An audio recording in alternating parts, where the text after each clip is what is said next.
వీళ్ళ పట్ల కూడా సమాజము కొంత వివక్ష చూపించడము, కుటుంబ సభ్యుల యొక్క నిర్లక్ష్యానికి లోనైన వాళ్ళను కూడా ఈరోజు ట్రాన్స్జెండర్స్ని కూడా రాష్ట్ర ప్రభుత్వ ఉద్యోగ అవకాశాలు కల్పించడమే కాకుండా రాష్ట్ర ప్రభుత్వం అందించిన డబుల్ బెడ్రూమ్ ఇండ్లు కానీ ఇందిరమ్మ ఇండ్లు కానీ నిన్ననే రామగుండం నియోజకవర్గంలో అక్కడి శాసనసభ్యులు రాజ్ ఠాకూర్ గారు ఇళ్ల పట్టాలు కూడా ఈరోజు ట్రాన్స్జెండర్లకు అందించడం జరిగింది.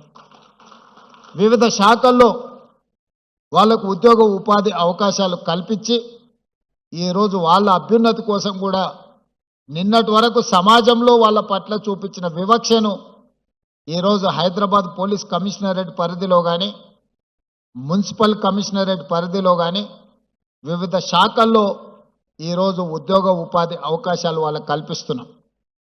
ఈ వేదిక మీద నుంచి నా సహచార మంత్రివర్గ సభ్యులకు నా విజ్ఞప్తి, రాబోయే మున్సిపల్ ఎన్నికల్లో ఎక్కడైతే కార్పొరేషన్స్ ఉన్నాయో ఆ కార్పొరేషన్లో కోఆప్షన్ కార్పొరేటర్స్గా మనము నామినేట్ చేసే అవకాశం ఉంది.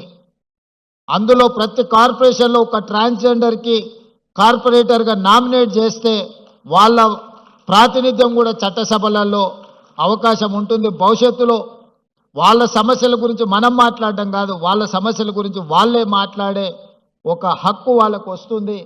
తప్పకుండా రేపటి మున్సిపల్ కార్పొరేషన్ ఎన్నికల్లో ఎక్కడికక్కడ కార్పొరేషన్లో కనీసం ఒక్కరినన్నా ఈ థర్డ్ జెండర్ వాళ్ళను మనం కార్పొరేటర్లుగా నామినేట్ చేసి అక్కడికి పంపిస్తే, ఈరోజు మైనారిటీ కోటాలో మైనారిటీస్ని మనం కోఆప్షన్ తీసుకుంటున్నాం.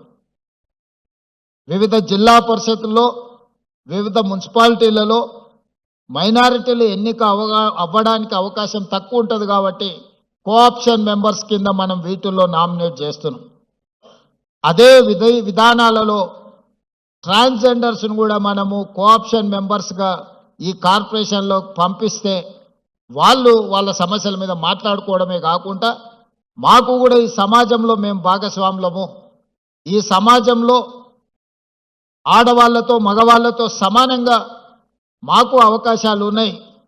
ఈ ప్రభుత్వం మమ్మల్ని కూడా మానవత్వంతో చూస్తుంది, మమ్మల్ని మనుషులుగా గుర్తిస్తుంది, ఈ ప్రభుత్వం మాకు అండగా నిలబడ్డదని వాళ్ళు కూడా భావించే అవకాశం ఉంటుంది. కాబట్టి రేపటి మున్సిపల్ ఎన్నికలలో వాళ్ళని కోఆప్షన్ మెంబర్లుగా మున్సిపల్ కార్పొరేషన్లలో మనము కోఆప్ట్ చేసుకుంటే బాగుంటుంది. ఇది నా ఆలోచన.